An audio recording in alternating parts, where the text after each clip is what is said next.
আসসালামু আলাইকুম রহমতুল্লাহ। আর RT Bangla news, সাথে আছি আমি শাহবাজ। 7 জুলাই 2024। শুরুতেই খবরের শিরোনাম।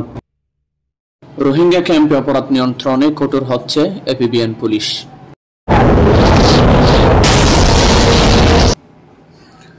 কক্সবাজারের রোহিঙ্গা ক্যাম্পে অপরাধ নিয়ন্ত্রণে আর্মড পুলিশ ব্যাটালিয়ন এপিবিএন আরও কঠোর হচ্ছে।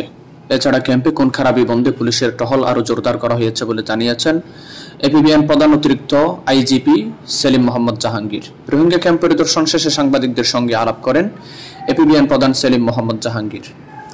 শনিবার 6 জুলাই দিনব্যাপী কক্সবাজারের রুকিয়া ও টেকনাফের রোহিঙ্গা ক্যাম্প পরিদর্শন এবং রোহিঙ্গা কমিউনিটি লিডারদের সঙ্গে মতবিনিময় শেষে সাংবাদিকদের এসব কথা বলেন তিনি। সেলিম মোহাম্মদ জাহাঙ্গীর বলেন, মিয়ানমারের রাখাইনে অভ্যন্তরীণ সংঘর্ষের কারণে বাংলাদেশে আশ্রয় নেওয়া রোহিঙ্গাদের প্রত্যাবাসনে সাময়িক দেরি হচ্ছে। যতদিন তারা এখানে থাকবে তাদের নিরাপত্তার সার্বিক ব্যবস্থা নেবে এপিবিএন পুলিশ। এছাড়া বাংলাদেশ সরকার, জাতিসংঘ সহ আন্তর্জাতিক সংস্থাগুলো রোহিঙ্গাদের খাদ্য ও চিকিৎসা সহ বিভিন্ন সাহায্য দিচ্ছে। তিনি বলেন, সম্প্রতি রোহিঙ্গা ক্যাম্পে খুন খারাপির মতো অপরাধ হচ্ছে।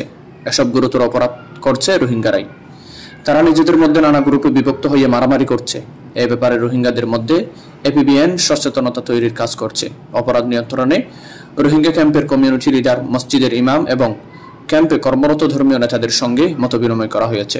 এ সময় আরও উপস্থিত ছিলেন এপিবিএনের ডিআইজি মোহাম্মদুল্লাহ হিল বাকি, রোহিঙ্গা ক্যাম্পে নিযুক্ত এপিবিএনের 3 অধিনায়ক, অতিরিক্ত ডিআইজি মোহাম্মদ আমির জাফর, অতিরিক্ত ডিআইজি মোহাম্মদ ইকবাল, অতিরিক্ত ডিআইজি ডক্টর হাসানুল বারি নূর প্রমুখ। সুপ্রিয় দর্শক শ্রোতা, আপনাদের জন্য আমরা নিয়ে এসেছি এক আকর্ষণীয় অফার। তার আগে যারা এখনো আমাদের চ্যানেলটি সাবস্ক্রাইব করেন নাই, তারা অবশ্যই চ্যানেলটি সাবস্ক্রাইব করে প্রতিনিয়ত আপডেট নিউজ পেতে বেল আইকনটি চালু রাখুন। আপনাদের মধ্যে যারা সক্রিয় নিউজ চ্যানেল না থাকায় বা সন্ত্রাসীদের আক্রমণের ভয়ে গুরুত্বপূর্ণ খবরাখবর থাকা সত্ত্বেও অনলাইনে প্রচার করতে পারছেন না, তারা স্ক্রিনে বা ডেসক্রিপশনে দেওয়া হোয়াটসঅ্যাপ নাম্বারে আমাদের সাথে যোগাযোগ করতে পারেন। সম্পূর্ণ গোপনীয়তা বজায় রেখে আপনাদের দেওয়া নিউজগুলো আমাদের চ্যানেলে আপলোড করা হবে ইনশাআল্লাহ।